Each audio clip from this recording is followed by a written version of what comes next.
कैसे हैं आप सभी। उम्मीद करती हूँ आप सभी बहुत अच्छे से होंगे। दोस्तों, हम आज बात करने वाले हैं अस्थमा के बारे में। ठंडी का मौसम चल रहा है, ठंड चरम पे है और ऐसे मौसम में अस्थमा वालों को बहुत दिक्कत होती है। सांस लेने की जो प्रॉब्लम है वो बढ़ जाती है, नजला बढ़ जाता है, कफ बढ़ जाता है और सांस लेने में बहुत दिक्कत होती है। तो ऐसे में क्या उपाय करने चाहिए वो आज हम सीखेंगे। साथ में सीखेंगे योगाभ्यास, कौन कौन से योगासन अस्थमा में करने चाहिए और कौन सा प्राणायाम सबसे ज्यादा इफेक्टिव है अस्थमा में। तो चलिए आज की वीडियो की शुरुआत करते हैं। और दोस्तों, अस्थमा एक ऐसी क्रोनिक डिजीज है जो हमारे रेस्पिरेटरी सिस्टम को इफेक्ट करती है, यानी हमारी श्वसन क्रिया जो है उसको प्रभावित करती है। आपके जो लंग्स हैं, जो आपके फेफड़े हैं, उनमें स्वेलिंग आ जाती है और जो श्वसन नली है जिससे हम सांस लेते हैं, जो जिस नली से सांस फेफड़ों तक पहुंचता है, उस नली में भी स्वेलिंग आ जाती है, सूजन आ जाती है, जिसके कारण से सांस लेने में बहुत दिक्कत होती है। और जब हम सांस लेते हैं तो सांस लेते और छोड़ते टाइम आवाज आती है, जैसे सीटी बज रही हो, ऐसे घरड़ घरड़ की आवाज आती है। बहुत ज्यादा खांसी होती है, कफ बलगम होता है और साथ में उनको सांस लेने में बहुत दिक्कत होती है। अब अस्थमा किसी भी उम्र में हो सकता है। साथ में दोस्तों, अस्थमा होने के कुछ कारण ये भी है कि पोल्यूशन की वजह से अस्थमा हो सकता है या फिर जेनेटिक कारणों से भी अस्थमा हो जाता है। किसी को पहले फैमिली में किसी बड़े बुजुर्ग को हो अस्थमा और फिर अगली पीढ़ी को भी अस्थमा हो सकता है जेनेटिक कारणों से। और अगर बचपन में कभी सर्दी जुकाम बहुत ज्यादा हो गया हो, निमोनिया वगैरह हो गया हो, तो उस कारण से भी अस्थमा होने की संभावना बढ़ जाती है। और अस्थमा होने का एक कारण ये भी है कि किसी को एलर्जी की प्रॉब्लम हो।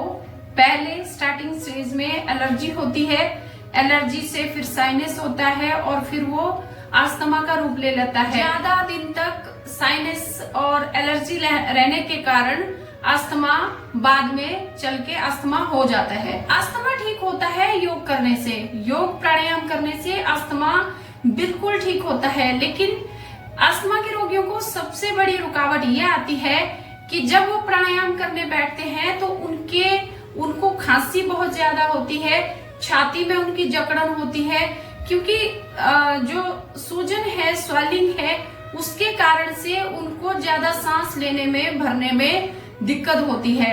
तो यानी कुल मिला के उनको प्राणायाम करने में बहुत दिक्कत होती है। प्राणायाम का बहुत प्रभाव पड़ता है अस्थमा में। प्राणायाम करना बहुत जरूरी हो जाता है अस्थमा के रोगियों को। तो अगर वो कुछ उपाय करके, घरेलू उपाय करके, जो मैं अभी बताने वाली हूँ वीडियो में, तो वो उपाय करके जब उनके सांस लेने में उनको प्रॉब्लम ना हो तो फिर ऐसे में वो प्राणायाम कर सकते हैं। और जब वो प्राणायाम करेंगे तो उनकी ये प्रॉब्लम धीरे धीरे कम होने लगेगी। तो चलिए जानते हैं कि आपको योग प्राणायाम करने से पहले क्या क्या उपाय करने हैं। जब भी आप प्राणायाम करें, योगा अभ्यास करें, तो उससे पहले आप स्टीम ले लें। जब आप स्टीम लेंगे तो आपका जो सांस लेने की दिक्कत है वो कम हो जाएगी। जब आप भाप लेंगे तो उसमें आप जड़ी बूटियां डाल सकते हैं, जैसे दिव्य धारा का यूज भी आप कर सकते हैं। दिव्य धारा भी पतंजलि में मिलता है, उसकी स्टीम ले सकते हैं आप। और उससे आपका जो छाती में जो जकड़न है, जो आपको खांसी हो रही है, कफ बलगम बढ़ गया है, तो वो कम होगा और आप प्राणायाम करने के लायक हो जाएंगे। मतलब आप प्राणायाम में क्या होता है कि हम पूरी सांस अंदर भरते हैं और सांस बाहर छोड़ते हैं। तो सांस भरने के लिए जो दिक्कत आपको हो रही है वो दिक्कत आपकी कम हो जाएगी स्टीम लेने से। तो आपको स्टीम लेनी है। अब स्टीम में आप दिव्य धारा की स्टीम ले सकते हैं, गोमूत्र की भी आप स्टीम ले सकते हैं। गोधन अर्क को आप उबलते हुए पानी में डाल दीजिए और उसकी भाप लीजिए। वो आपकी जो फेफड़ों में जो सूजन है उस सूजन को कम करता है गोमूत्र। साथ में जो आपकी श्वसन क्रिया है, श्वसन क्रिया की जो नली है, उस नली में जो संकीर्णता आ गई है स्वेलिंग की वजह से, सूजन की वजह से, उसको भी कम करेगा गोमूत्र का भाप, गोमूत्र की स्टीम। तो आप गोमूत्र की स्टीम भी ले सकते हैं। तो इन दोनों में से जो भी आपको सही लगती है वो स्टीम आप ले लीजिए। अब ये तो हो गया एक उपाय। अब दूसरा उपाय ये है कि आप गोधन अर्क का सेवन करिए। जो गोमूत्र है उसका सेवन आप करिए। गोमूत्र आपको इजीली पतंजलि में मिल जाएगा, पतंजलि स्टोर पे, पतंजलि आरोग्य केंद्र पे या पतंजलि चिकित्सालय पे। आप कहीं से भी ये दोनों चीजें ले सकते हैं, दिव्य धारा भी और जो गोधन अर्क है वो भी ले सकते हैं। गोमूत्र गर्म पानी के अंदर 2 से 3 चम्मच गोधन अर्क डाल दीजिए और उसको पी लीजिए। तो ये भी आपके लंग्स के लिए काफी अच्छा है और आपके जो आपको कफ बलगम की दिक्कत है वो भी दूर होती है इससे। तो ये बहुत अच्छा है। ये आपको आपके शरीर को डिटॉक्स भी करता है और आपको जो एलर्जी की दिक्कत है ना वो भी चली जाएगी इससे। तो आप इसका सेवन जरूर करिए गोधन अर्क का। आप पतंजलि में जो गोधन अर्क मिलता है उसकी जगह पे, उसकी बजाय आप फ्रेश गोमूत्र भी ले सकते हैं। जो छोटी बछड़ी होती है उसका गोमूत्र आप ले लीजिए, लेकिन उसको छान के लीजिए। जब उसको अच्छे से साफ कपड़े के साथ छानेंगे तो ही उसका सेवन करिए। तो ये भी आपके लिए काफी अच्छा होगा। तो रोज प्रतिदिन आपको सुबह खाली पेट में इसका सेवन करना है और रात को भी आपको सोते टाइम इसका सेवन करना है। तो 2 बार आप गोधन अर्क का सेवन करिए। अगर 2 बार नहीं कर सकते हैं तो सुबह खाली पेट में जरूर इसका सेवन करिए। ये बहुत इफेक्टिव है अस्थमा के लिए। अब ये 2 उपाय मैंने आपको बता दिए। अब तीसरा उपाय ये है, वो है एक मेडिसिन। वो मेडिसिन मिलेगी आपको पतंजलि चिकित्सालय में, पतंजलि आरोग्य केंद्र में आप जाइए और ब्रोंकोम एक टैबलेट आती है वहां पे, उसका सेवन आप कर सकते हैं। लेकिन अगर आपको ऐसा लगता है कि बिना किसी को दिखाए, किसी प्रिस्क्रिप्शन के बिना मैं कैसे ये दवाई का सेवन कर सकता हूँ या कर सकती हूँ, तो आप पतंजलि का जो चिकित्सालय है वहां पे एक डॉक्टर बैठते हैं, वो डॉक्टर के पास आप जाइए और उनको अगर आपके पास कोई रिपोर्ट्स हैं तो वो रिपोर्ट्स दिखाइए या फिर आप अपनी हालत वहां पे बताइए। तो जो आपको बोलेंगे वैसा आप करिए। तो वो अगर आपको ये दवाई बताते हैं तो ये दवाई का सेवन आप करिए। ब्रोंकोम बहुत अच्छी है अस्थमा के रोगियों के लिए, आपके लंग्स के लिए। लंग्स को बहुत मजबूती देती है ब्रोंकोम, और जो आपके सूजन है उस सूजन को भी कम करेगी। साथ में जो कफ और नजला बन रहा है, जो खांसी की दिक्कत है, फेफड़े कमजोर हो गए हैं, वो सारी दिक्कतें भी ठीक हो जाएगी इस एक दवाई से। दिव्य पेय एक टाइप की चाय है, हर्बल टी, और वो स्वादिष्ट भी बहुत है और वो कफ कोल्ड में या अस्थमा में बहुत अच्छी है, बहुत प्रभावकारी है। तो आप उस चाय का सेवन कर सकते हैं दिव्य पेय का। तो ये सारे उपाय आप करिए और उसके बाद आपको आराम होना शुरू हो जाएगा। जब ये सारे उपाय आप करना शुरू कर देंगे तो आपको आराम होना शुरू हो जाएगा। लेकिन आपको कुछ परहेज भी करना होगा, जैसे आपको धुएं के पास नहीं बैठना है। अस्थमा में आपको बिल्कुल ठंडी चीजों से परहेज करना है। आइसक्रीम, कोल्ड ड्रिंक या ठंडी चीजें, फ्रिज की चीजें, ये आपको नहीं लेनी है। आजकल तो सर्दी का मौसम है, सर्दी के मौसम में आपको ऐसे फ्रूट्स भी नहीं लेने हैं जिनकी तासीर ठंडी होती है, जिनकी प्रकृति ठंडी होती है। तो ऐसे फ्रूट्स का भी आपको परहेज करना है। तो अब जान लेते हैं कुछ योगा अभ्यास जो अस्थमा के लिए बहुत इंपॉर्टेंट है। तो सीधे बैठ जाएंगे, पीठ को भी सीधा रख लेना है, सीधा बैठना है और ऐसे करना है। देखो ऐसे हाथों को मुट्ठी बंद कर लिया और ऊपर की तरफ को पूरा खोल दिया, ऊपर धीरे धीरे करना है आपको ऐसे।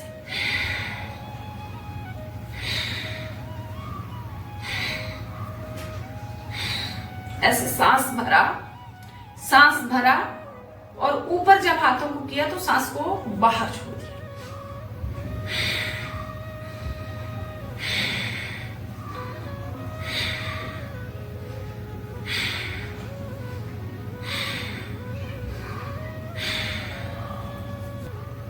तो दोस्तों, जब हम हाथों को ऊपर नीचे कर रहे थे तो हम कर रहे थे भस्त्रिका प्राणायाम। तो भस्त्रिका प्राणायाम बहुत इंपॉर्टेंट है लंग्स के लिए। जिनका रेस्पिरेटरी सिस्टम वीक है उनको भस्त्रिका प्राणायाम जरूर करना है। लंग्स को मजबूती देनी है तो भस्त्रिका प्राणायाम रोज करिए, कम से कम 10 मिनट तक भस्त्रिका प्राणायाम आपको जरूर करना है। अब अस्थमा में सांस बहुत धीरे धीरे लेनी पड़ती है क्योंकि फेफड़े बहुत वीक हो जाते हैं, तो ज्यादा सांस आपको तेज भस्त्रिका नहीं करना है, आपको आराम आराम से करना है, धीरे धीरे। आप लंबी सांस भरिए धीरे धीरे और लंबी सांस बाहर छोड़ दीजिए। तो जब आप ऊपर की तरफ करेंगे तो आपके फेफड़ों की भी एक्सरसाइज होती है, इससे आपके हार्ट की एक्सरसाइज भी होती है और फेफड़ों को भी, लंग्स की भी होती है। तो ऐसे आपको करना है, ऐसे लंबा सांस भरा,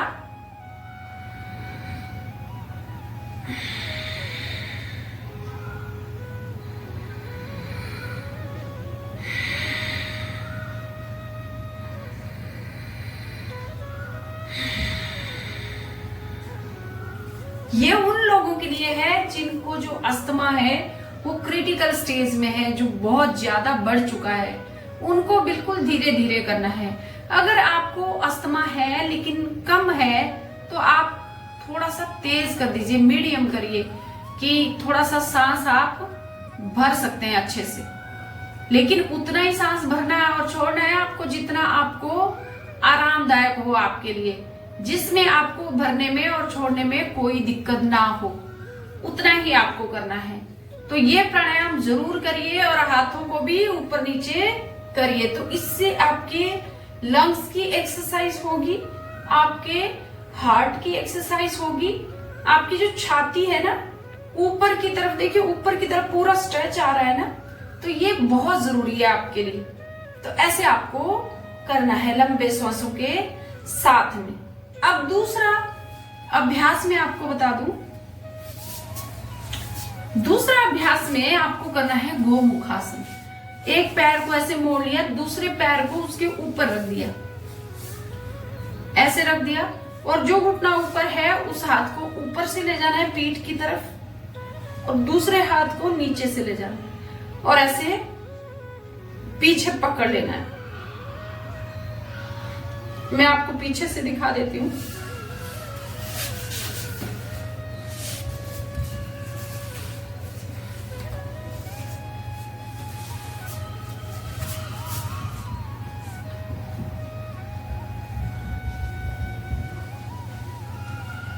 गर्दन सीधी रखेंगे और इसमें आपको भस्त्रिका प्राणायाम कर सकते हैं, तो भस्त्रिका प्राणायाम के लंबे लंबे सांस लेके करिए।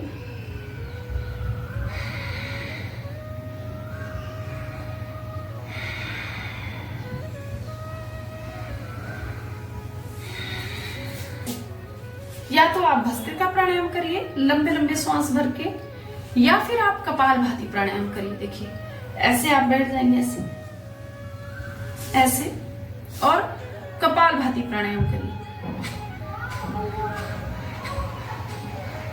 गर्दन सीधी रखनी है, सामने देखना है।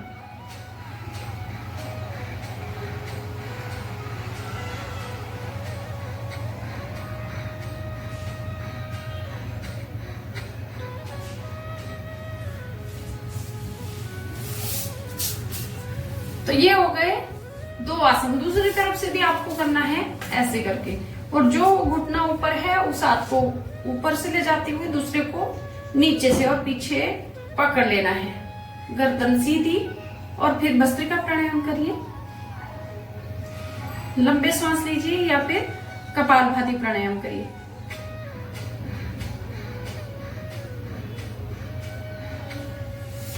तो ये दो प्राणायाम आपको जरूर करने हैं, ये दो आसन, और आपको मैंने बताया भस्त्रिका प्राणायाम और कपालभाति प्राणायाम।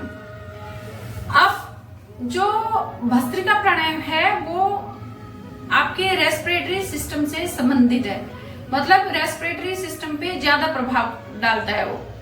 तो आपको भस्त्रिका प्राणायाम जरूर करना है। आप पूरा दिन भर करिए, चाहे लंबे लंबे सांस लीजिए।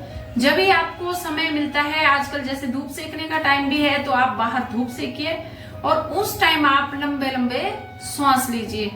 तो ये भी डिपेंड करता है कि आप कौन सी जगह पे रहते हैं। अगर आप पोल्यूटेड एरिया में रहते हैं तो फिर आपको कैसे करना है भस्त्रिका प्राणायाम। तो उसके लिए आपको थोड़ी सी हवन सामग्री में देसी घी आपका बिल्कुल शुद्ध होना चाहिए और जो सामग्री है वो भी शुद्ध होनी चाहिए। तो शुद्ध सामग्री और शुद्ध घी और शुद्ध कपूर, ये सारी चीजें शुद्ध होनी चाहिए और उनको फिर आप थोड़ी सी संविदा ले लीजिए, जैसे गोमय संविदा आजकल पतंजलि में मिलती है, या फिर आम की संविदा भी आप ले सकते हैं। आम का जो पेड़ है उसकी सूखी लकड़ियां आप ले लीजिए, थोड़ी सी जलाइए और जलाने के बाद उसके ऊपर वो सारी सामग्री डाल दीजिए। अब इसमें आपको अस्थमा से जो आपकी सर्दी खांसी से संबंधित द्रव्य हैं वो भी डालने होंगे, जैसे काली मिर्च, जवित्री, लौंग और फिर अजवाइन। तो ये सारी चीजें आप उसमें डाल सकते हैं। वैसे पतंजलि में कफेष्टि हवन सामग्री भी मिलती है जो आपके रोग से संबंधित है, तो ये आपके लिए बहुत अच्छा होगा, आपके लंग्स के लिए बहुत अच्छा होगा। तो ये तो एक कारण हो गया। दूसरा, जो उसकी खुशबू है, उस खुशबू से आपका प्राणायाम करने में भी मन लगेगा और कुछ हद तक जो आपका वातावरण है, जो एरिया में जो पोल्यूशन है, वो भी कम हो जाएगा। तो उसका धुआं जो फैलेगा, उस धुएं को लंबे लंबे सांस लेके अंदर खींचिए। ये बहुत प्रभावकारी है दोस्तों, और ये आपको रूम में भी कर सकते हैं, आप अपने रूम में, और वहां पे आप फिर ये प्राणायाम करिए। ये बहुत इफेक्टिव होगा आपके लिए और बहुत अच्छा होगा। आपका जो अस्थमा है बहुत जल्दी कम होने लगेगा। अब आपको भस्त्रिका प्राणायाम के साथ में 2 प्राणायाम और करने हैं, और वो है कपालभाति प्राणायाम।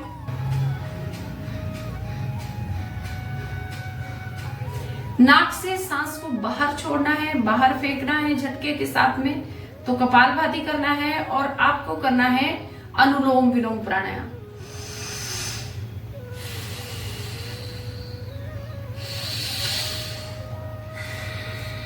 धीरे धीरे करना है और दाएं से दाएं को बंद करके बाएं से खींचना है, दाएं से बाहर छोड़ना है, दाएं से खींचना है, बाएं से बाहर छोड़ना है।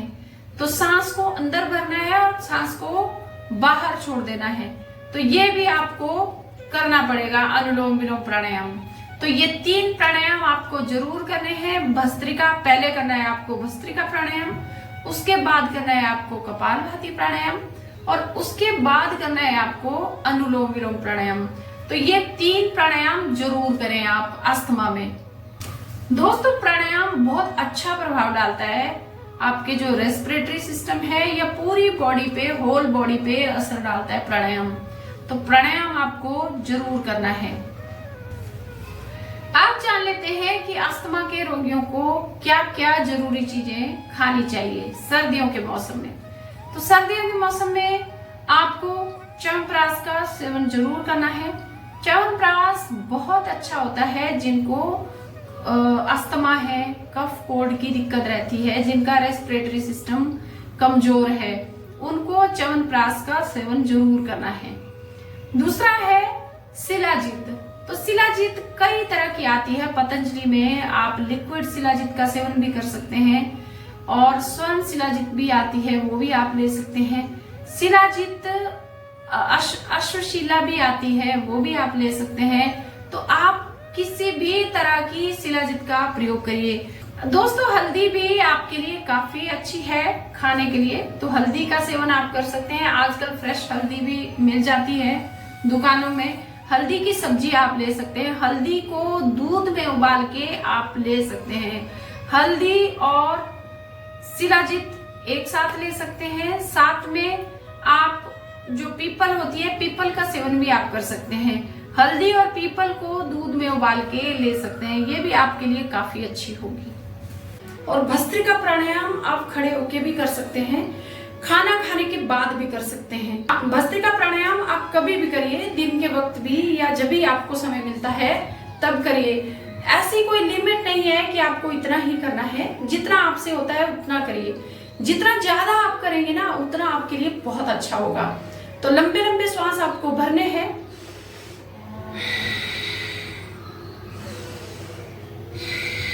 धीरे धीरे भरना है, धीरे धीरे बाहर छोड़ना है।